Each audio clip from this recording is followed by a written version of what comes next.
ৰাইজ, মই যি অক্ষমনীয় অপৰাধ কৰিছিল তাৰ বাবে মোৰ যি মৃত্যুদণ্ড ৰায় ঘোষণা হৈছিল, আজি সেই ৰায় বাতিল হৈছে। তাৰ বাবে সমূহ অসমবাসী ৰাইজক মই ধন্যবাদ আৰু কৃতজ্ঞতা জনাইছোঁ। কাৰণ আপোনালোকৰ অনুৰোধ ৰক্ষা কৰি সংগঠনে মোক আজি পুনৰ জীৱনদান দিছে। সেয়েহে মই সংগঠনৰ লগত আপোনালোকৰ ওচৰত মই চিৰ ঋণী হৈ ৰ'ম।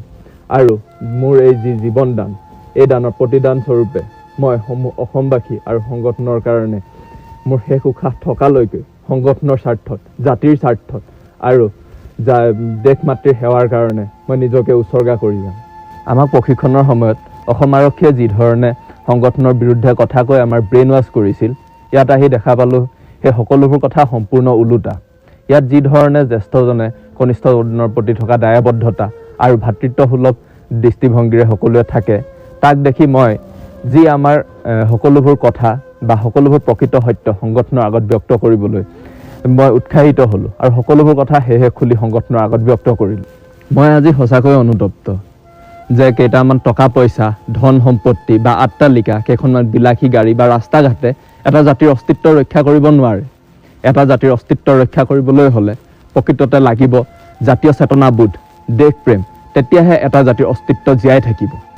আচলতে মই এজন অসম আৰক্ষীৰ বিশেষ শাখাৰ আণ্ডাৰ কভাৰ SI আছিলোঁ আৰু আমাক এটা বিশেষ মিছন দি অসম আৰক্ষীয়ে সম্পূৰ্ণ পৰিকল্পনা কৰি আলফা স্বাধীন বিৰোধী এক বিশেষ মিছনত মোক আলফা স্বাধীনত যোগদান কৰিবলৈ পঠাইছিলে আৰু সেই অনুসৰি মই আলফা স্বাধীনত যোগদান কৰিছিলোঁ।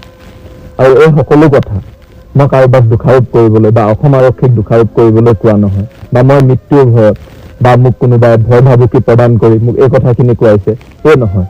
সম্পূৰ্ণ প্ৰকৃত যি সত্য, সেই সত্য অসমবাসী ৰাইজে জনাটো প্ৰয়োজন।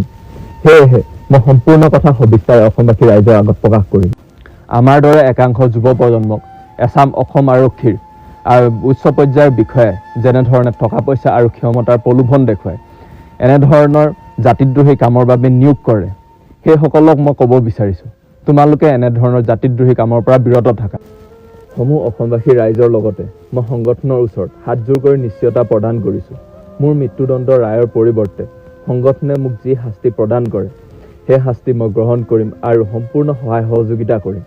আৰু মোৰ ক্ষেত্ৰত যদি এনে ভুলৰ পুনৰাবৃত্তি হয়, তেনেহ'লে সংগঠনৰ সংবিধান মতে মোক যি শাস্তি প্ৰদান কৰে, সেই শাস্তি মই বিনা প্ৰতিবাদে গ্ৰহণ কৰিম। ইয়াৰ ক্ষেত্ৰত সংগঠন জগৰীয়া নহয়, ইয়াৰ ক্ষেত্ৰত সম্পূৰ্ণ জগৰীয়া মই নিজে হ'ম।